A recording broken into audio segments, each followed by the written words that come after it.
خدا سلامت رہے ہمارا یہ مدرسہ امام باقر۔ السلام علیکم ورحمۃ اللہ وبرکاتہ۔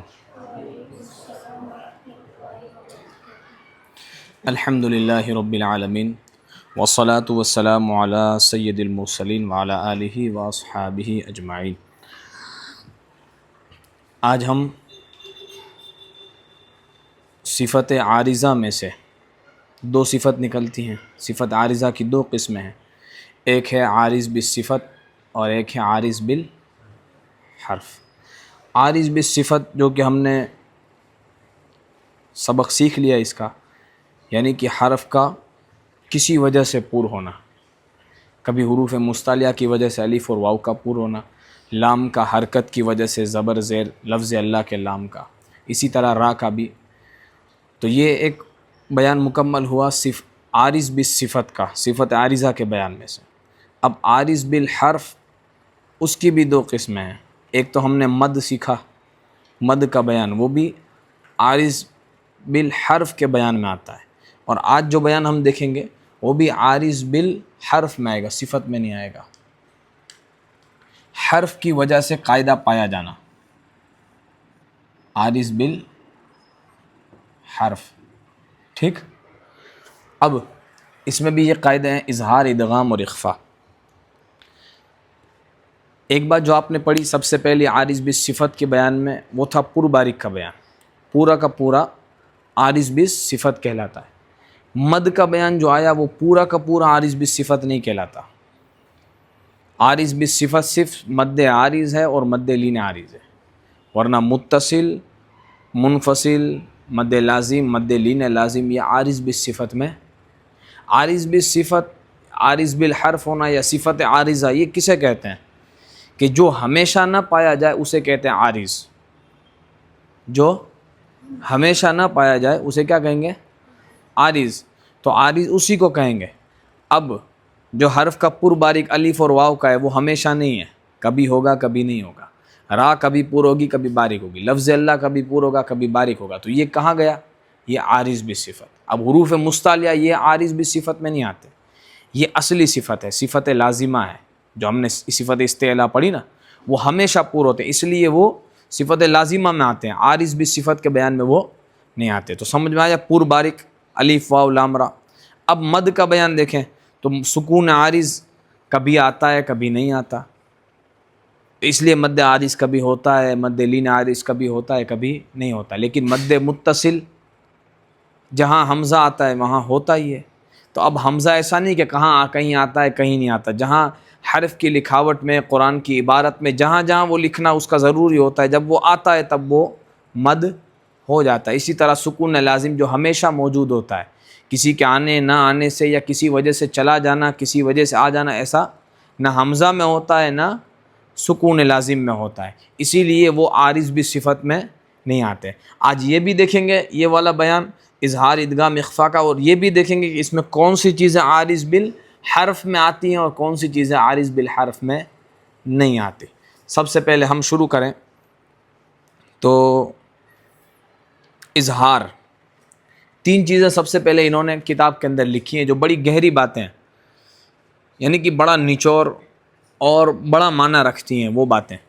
سب سے پہلی عبارت دیکھیں گے آپ، لکھی ہے اظہار، ادغام اور اخفاء وغیرہ کی تعریف اور احکام کے اندر، اگر دو حرف ایک جگہ ایسے جمع ہوں، دو حرف ایک جگہ ایسے جمع ہوں جن کا مخرج دور دور ہو، مخرج دور دور ہو، تو پہلے حرف کا اظہار ہوتا ہے، یعنی کہ پہلے حرف کو ظاہر کر کے پڑھنا ہے آپ کو، اس کو اظہار کہتے ہیں۔ اظہار کا معنی ہوتا ہے دکھا کے پڑھنا، جب آپ پڑھیں تو پتہ چلے کہ آپ حرف کون سا پڑھ رہے ہیں، اس کا بالکل مخرج پورا پورا ادا کیا جائے، صفت پوری پوری ادا کی جائے، اسے کہیں گے اظہار ہوا۔ تو انہوں نے کہا کہ جب دو ایسے حرف کہ جن کا مخرج دور دور ہو تو ان میں سے پہلے حرف کا اظہار ہوتا ہے۔ اب دیکھیں نون کا مخرج اور عین کا مخرج، نون کا مخرج آگے یہاں دانت کے اوپر ہے، نوک زبان تالو، اور عین کا مخرج حلق کے اندر چلا گیا، کتنا دور دور ہے۔ تو یہ ایک بات ہے جو انہوں نے بیان کی، بڑی گہری بات ہے، تو یہ اظہار ہوگا۔ پھر آپ دیکھیں گے اظہار کے بیان میں جہاں جہاں اظہار ہوتا ہے وہاں یہ چیز پائی جائے گی، مخرج دور دور ہوں۔ دوسری بات جو انہوں نے کہی ادغام کے بارے میں وہ ہے اگر دونوں حرفوں کا مخرج ایک ہو یا قریب قریب ہو تو ادغام ہوگا۔ دونوں حرفوں کا مخرج ایک ہو یا قریب قریب ہو تو پہلے حرف کا ادغام ہوتا ہے۔ جیسے آپ دیکھیں گے من یقول، اب نون اور یا آپ دیکھ لیجئے قریب ہیں، نون یا ایک نوک زبان پہ ہے تو اوپر کے تالو پر ہے، تو ایک بیچ تالو جس کا مخرج ہے یا کا، تو تالو ہی کے اندر مخرج ہوا، قریب قریب ہوئے۔ تو قریب قریب جن کا مخرج ہو یا ایک ہی حرف ہو، ایک ہی حرف میں بھی آپ دیکھیں گے کہ من نار، یہ دیکھیں نون ساکن کے بعد نون آیا یرملونا میں سے، تو یہ بھی ایک ہی حرف ہوا، ایک حرف ہو یا ان کا مخرج قریب قریب ہو تب ادغام ہوگا۔ بڑی گہری بات۔ اب دیکھیں تیسری بات کہتے ہیں اخفا کے بارے میں، اگر دونوں حرفوں کا مخرج کچھ قریب ہو کچھ دور ہو، بعد کچھ دور ہو تو پہلے حرف کا اخفا ہوتا ہے، کچھ قریب ہو کچھ دور ہو تو اخفا ہوگا۔ جیسے من ثمرات، اب من میں بھی دیکھیں نون کا مخرج اور پھر ثا کا مخرج، اوپر نون ہے نیچے ثا ہے، دانتوں کے اوپر تالو کی طرف نون کا مخرج، دانتوں کے نیچے ثا کا مخرج ہے۔ تو یہ گہری بات ہے، سمجھنے والی بات ہے، جب پورا بیان سمجھ میں آئے گا تو یہ چیز ذہن میں بیٹھے گی۔ اب بیان شروع کرتے ہیں۔ سب سے پہلے اظہار، جہاں جہاں بھی بیان ہوگا سب سے پہلے اظہار کا بیان پہلے آئے گا۔ وجہ کیا ہے؟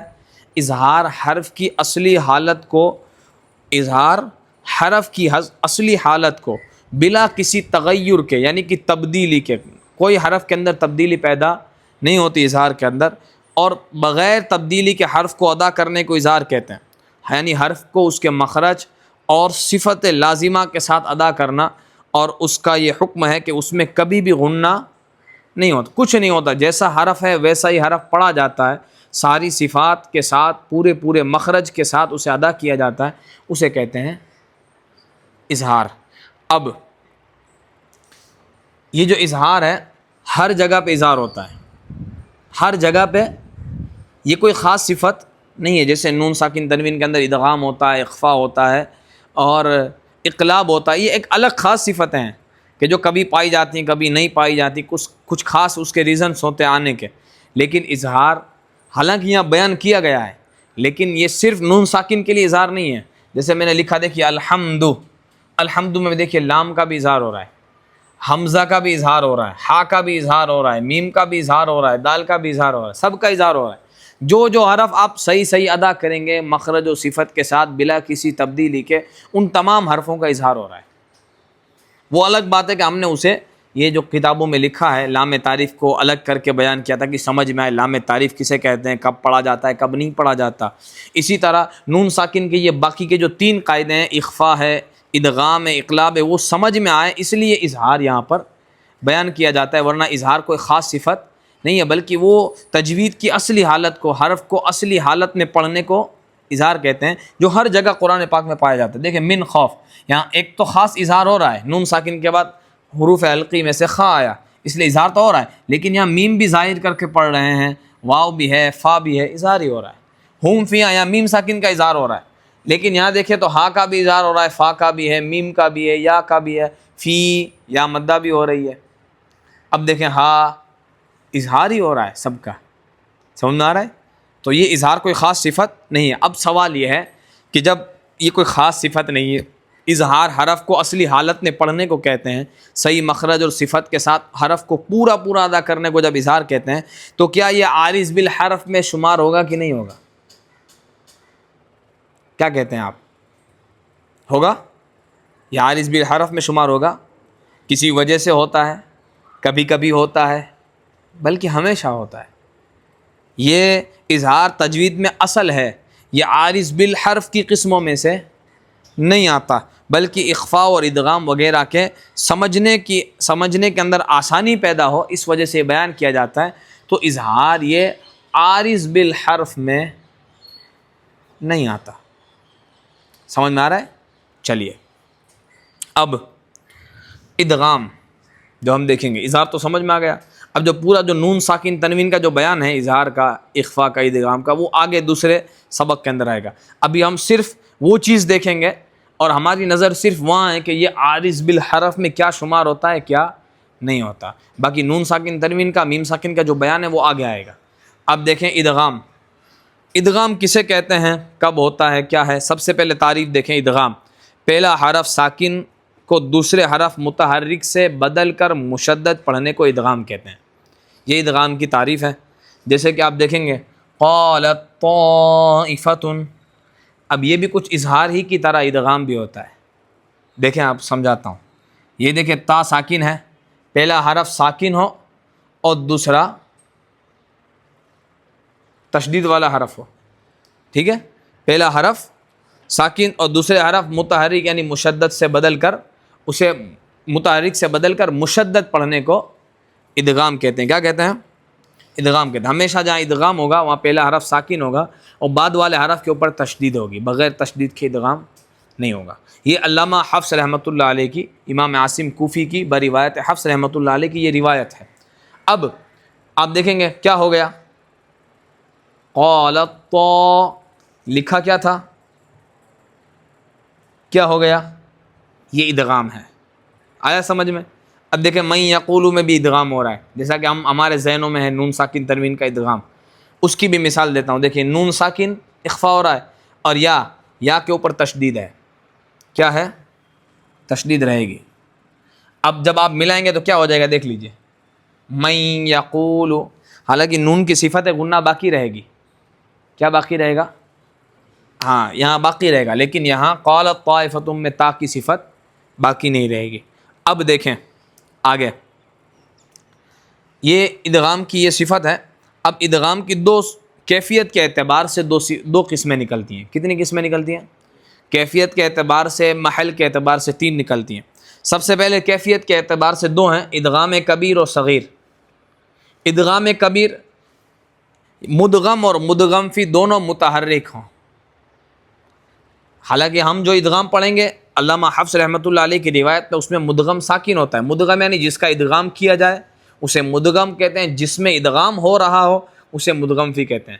یہ امام حفص رحمۃ اللہ علیہ کی روایت کے مدغم ساکن ہوتا ہے، مدغم فی متحرک ہوتا ہے. لیکن جو ادغام کبیر ہے وہ سوسی کی روایت میں آتا ہے کہ جو جعل لکم، یعنی کہ مدغم اور مدغم فی دونوں متحرک ہوں، دونوں متحرک ہوں تو ادغام کبیر کہتے ہیں اسے. جیسے جعل لکم، یہاں بھی ادغام ہو رہا ہے. یہ علامہ سوسی کی روایت میں. ٹھیک، ہم علامہ حفص کی روایت پڑھیں گے جہاں صرف ادغام صغیر بیان کیا جاتا ہے، مدغم ساکن ہو اور مدغم فی متحرک ہو تو ادغام صغیر ہوگا. جیسے آپ دیکھیں گے اذ ذهبوا، سمجھ میں آیا؟ ٹھیک. اب دیکھیں ادغام کی مدغم اور مدغم فی جیسا آپ نے دیکھا. اب باعتبار محل ادغام کی 3 قسمیں نکل دی. کتنی قسمیں ہیں؟ 3 قسمیں ہیں. دیکھیں ادغام مثلین، ادغام متجانسین اور ادغام متقاربین. یہ تو سمجھ میں آیا نا، مدغم اور مدغم فی. اس میں مدغم دیکھ لیجئے، اس نون کا ادغام ہو رہا ہے تو یہ نون مدغم ہے اور یا مدغم فی ہے. پہلا حرف مدغم ہوتا ہے، دوسرا حرف مدغم فی ہوتا ہے. اب کیفیت کے اعتبار سے تو 2 قسمیں نکلی، کبیر اور صغیر. اب محل کے اعتبار سے کہاں کیسا ہونا ادغام، جگہ کے اعتبار سے جب ادغام ہوتا ہے تو وہ 3 قسمیں ہیں، مثلین، متجانسین اور متقاربین. ادغام مثلین مدغم اور مدغم فی ایک ہی حرف ہو اور مدغم ساکن ہو، جیسا کہ روایت میں آتا ہے یہ ساکن ہی ہوتا ہے. اور ادغام مثلین ہوگا جیسے آپ دیکھیں گے مدغم ساکن ہے ہا اور پھر اس کے بعد مدغم فی.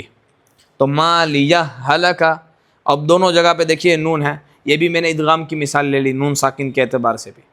یہ ہم نے ایک الگ ادغام، یہ جو نون ساکن تنوین کا ہے وہ الگ نکالا گیا ہے.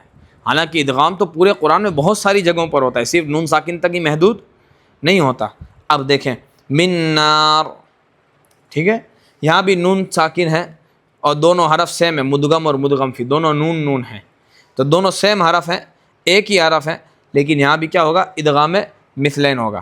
اب کہیں ادغام میں گنہ ہوتا ہے، کہیں ادغام میں گنہ نہیں ہوتا. جیسے آپ دیکھیں قالت طائفۃ، گنہ نہیں ہوگا، اور من یقول گنہ ہو رہا ہے.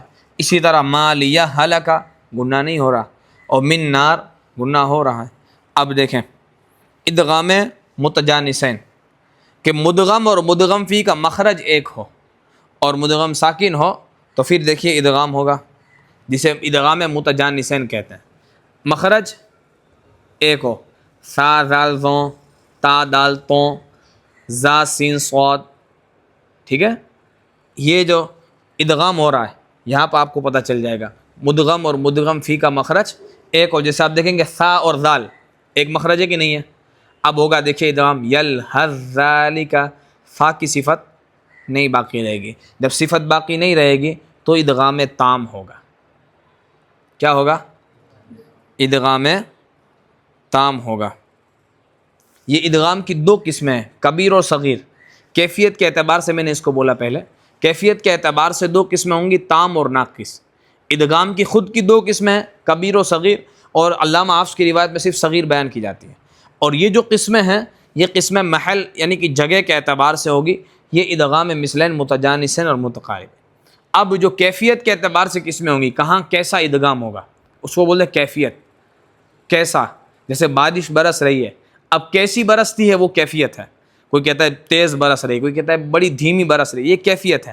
تو ادغام کہاں کیسا ہو رہا ہے؟ پورا ہو رہا ہے، تھوڑا سا ہو رہا ہے، صفت کچھ باقی رہتی ہے مدغم کی، نہیں باقی رہتی، پورا ہو رہا ہے، تو اس کو کیفیت بولیں گے۔ کیفیت کے اعتبار سے دو قسمیں ہوں گی، تام اور ناقص۔ یہاں تو تام ہی تام ہوگا، دونوں حرف ہی ایک ہے۔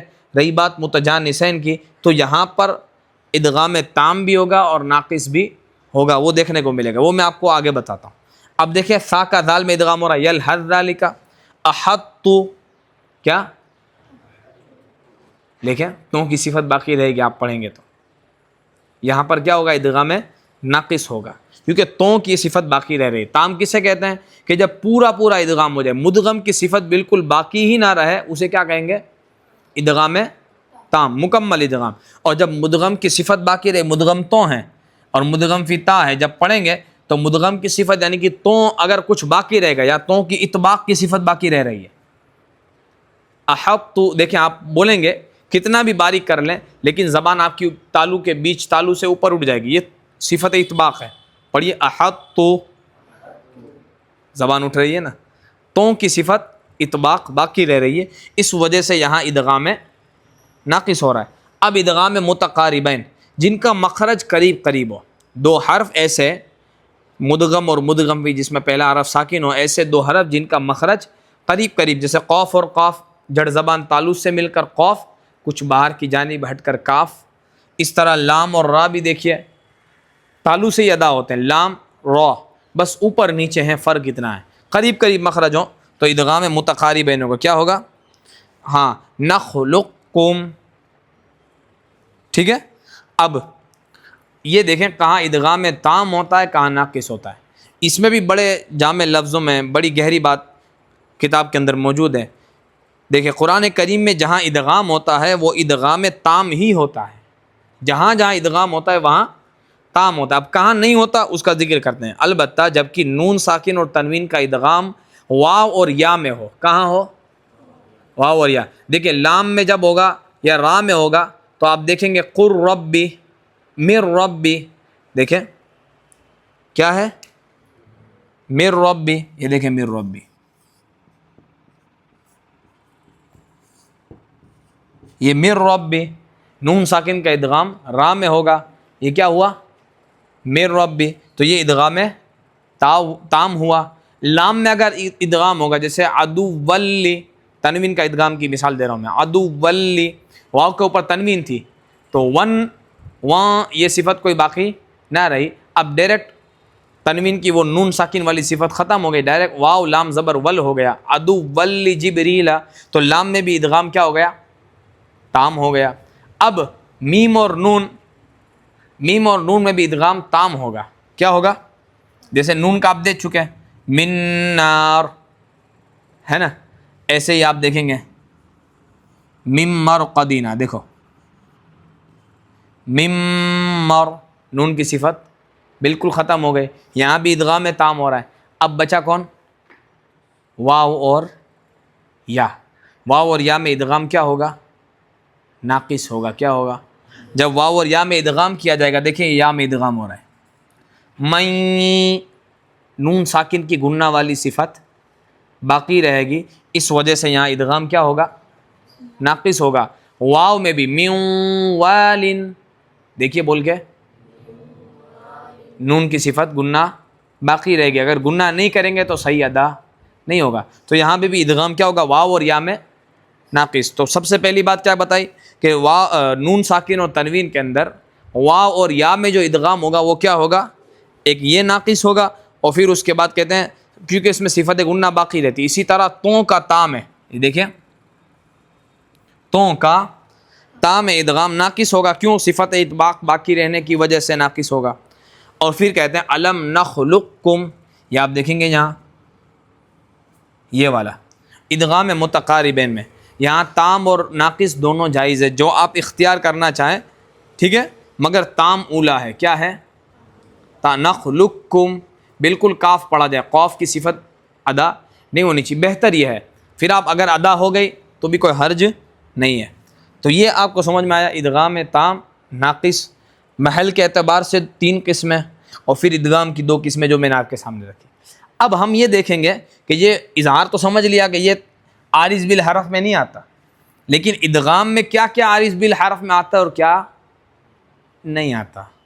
دیکھیں ادغام کے اندر جہاں جہاں ادغام ہو رہا ہے، یعنی کہ تجوید کے لحاظ سے، قرآن کے پڑھنے کے لحاظ سے، قواعد کے اندر جو قواعد کی بنا پر ادغام پیدا ہو اسے ادغام ناقص کہتے ہیں۔ ہر بات کتاب میں نہیں لکھی ہوتی، لیکن یہ آپ سمجھیں قواعد کے اعتبار سے جب ادغام پیدا ہو تو وہ ادغام کیا ہوتا ہے؟ ناقص ہو، یہ ادغام عارض بالحرف میں شمار ہوگا، اور جب قواعد کی وجہ سے نہ ہو بلکہ تجوید ہی کی اصل میں سے ہو، جیسے آپ دیکھیں گے یہ تجوید کی اصل سے ہے، دیکھو یہ تا کا تو میں، یہ یلحظ ذالک، یہ مالیہ ہلکا، نخلقکم، یہ سب احدتو، یہ کیا ہے؟ یہ تجوید کی اصل سے ہیں، قرآن کی عبارت سے ادغام ہو رہا ہے، ایک حرف کا دوسرے حرف سے ہو رہا ہے، کسی نون ساکن اور تنوین کا استعمال کر کے یا نون ساکن تنوین کے آنے کی وجہ سے ادغام نہیں ہو رہا۔ جب نون ساکن اور تنوین کی وجہ سے ادغام ہوگا تب کیا ہوگا؟ عارض بالحرف میں اس کا شمار ہوگا۔ جیسے آپ دیکھیں یہ مر ربی، کیا ہے؟ مر ربی، اور ایک ہے دیکھو قر ربی، قریب قریب ہے، مر ربی قر ربی، لیکن مر ربی کے اندر نون ساکن کی وجہ سے ادغام پایا جاتا ہے، کا مر ربی، یہ والا کا کس کی وجہ سے پایا جاتا ہے؟ نون ساکن کی وجہ سے ادغام ہوا، تو نون ساکن وجہ بنا، اس وجہ سے یہ عارض بالحرف میں جائے گا، اور یہاں قر ربی یہ کوئی وجہ نہیں ہے، یہ اسی طرح لکھا ہوا ہے، اور یہ تجوید کی اصل میں سے اصل عبارت یہی ہے، ٹھیک ہے، نون ساکن کی وجہ سے بدلے گا نہیں، یہ کوئی الگ قاعدہ نہیں ہے، ٹھیک ہے، اس وجہ سے یہاں کون سا ہوگا ادغام؟ جی ادغام ہے، یہ عارض بالحرف کی صفت سے، یہ عارض بالحرف میں شمار کیا جائے گا، یہ ادغام جو نون ساکن تنوین کا کیا جاتا ہے، اس کو کہیں گے کہ کلمے کی اصل ساخت میں جب ہوتا ہے، یہ کلمے کی اصل ساخت ہے، یہ مالیہ ہلاکا یلحظ ذالک نخلقکم احد، تو یہ اصل ساخت ہے، اور یہ بہت ساری جگہ پہ ادغام ہو رہا ہے اس طریقے سے قرآن پاک میں، ہم جانتے ہوں گے تو بھی، نہیں جانتے ہوں گے اور پڑھتے ہوں گے تب بھی وہاں ادغام ہو ہی رہا ہوتا ہے، تو وہ ادغام کیا ہوتا ہے؟ وہ اصلی ہوتا ہے، کیسا ہوتا ہے؟ اصلی ہوتا ہے، لیکن یہ جو ادغام ہے جو نون ساکن اور تنوین کا جو ہوتا ہے وہ کیا ہے؟ عارض بالحرف میں شمار ہوتا ہے۔ اب دیکھیں گے ہم اخفا کا بیان اور اقلاب۔ اخفا کیا ہے؟ اظہار اور ادغام کی، یعنی نہ بالکل ظاہر ہوتا ہے، ادغام میں حرف کو ملایا جاتا ہے، نہ اسے بالکل ملایا جاتا ہے نہ بالکل ظاہر کیا جاتا ہے، دونوں کی درمیان حالت سے یہ ادا ہونے والے حرف کو، یہ ادا ہونے والی کیفیت کو کیا کہیں گے ہم؟ اخفا کہیں گے، اور نون ساکن کو چھپا کر، اور میم ساکن کا جب ہو تو میم ساکن کو ضعیف کر کے پڑھنے کو اخفا کہیں گے۔ جیسے دیکھیں نون ساکن کو چھپایا، من قبل، یہ نون ساکن کے بعد 15 حروف اس کے ہیں، جب یہ آ جائیں تب یہ اخفا ہوتا ہے، جو بیان اس کے بعد آئے گا۔ اب ام بھی، آپ دیکھیں میم ساکن کو ضعیف کیا جائے گا، ام بھی، ضعیف کر کے پڑھنے کو یہاں اخفا کہیں گے میم ساکن کا۔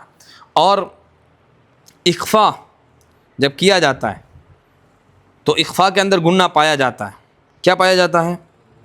ہاں گنہ لازم ہے، جب اخفا ہوگا تو گنہ کے ساتھ ہی ہوگا، گنہ بغیر اخفا نہیں ہوتا۔ اور گنہ کیا ہے؟ یہ مخرج خیشوم ہے، کیا ہے؟